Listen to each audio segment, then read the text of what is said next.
E hoje nós vamos lembrar alguns jogadores que deixaram o Timão quando estavam em grandes momentos e poderiam ter feito muito mais história com a camisa do Corinthians.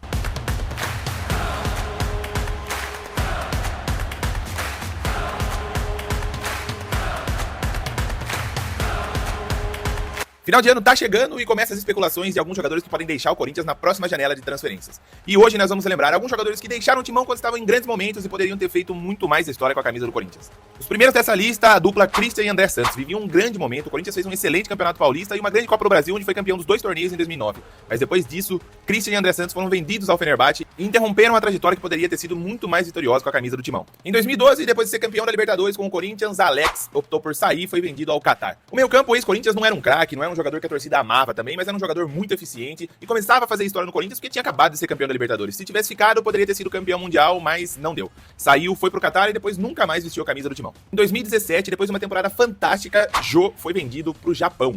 E olha, aquele ano de 2017 do Jô talvez tenha sido o melhor de um centroavante do Corinthians dos últimos muitos anos. Jô em 2017 era impressionante, fazia gol todo jogo e foi artilheiro do Brasileirão. Jô ainda voltou a vestir a camisa do Corinthians em 2020 e ficou até 2023, mas não teve uma passagem tão brilhante assim na sua volta. Em 2015, ele era o melhor jogador do país, era o meio-campo titular da seleção brasileira, tinha sido o craque do Brasileirão, mas Renato Augusto foi pra China. Viveu 5 longos anos lá no futebol chinês, acabou virando ídolo lá também, voltou ao Corinthians e tem um carinho enorme da torcida, mas o que o Renato Augusto jogava em 2015 era um negócio absurdo. E se ele tivesse ficado, ele seria ainda mais ídolo da torcida corintiana. Em 2023, alguns dias antes de uma semifinal de Copa do Brasil, Roger Guedes decidiu deixar o Corinthians e foi pro Qatar. E deixou por aqui muitos viúvos do Calvo, tá? Roger Guedes é um jogador que conta com a simpatia de grande parte da torcida corintiana, estava muito perto de ser considerado um ídolo, era um jogador que decidia jogos importantes, se entregava pelo Corinthians, realmente fez história, mas se ele tivesse ficado, tudo poderia ser diferente. Tem a implicância de uma parte da torcida por ter abandonado o time num momento muito importante, e fica aquele gostinho de não precisava ter saído naquele momento, né? E aí, torcedor, você lembra de mais algum jogador que jogou no Corinthians e poderia ter jogado e ficado muito mais, construído uma história muito maior? Se você tem esse jogador em mente, comenta aqui.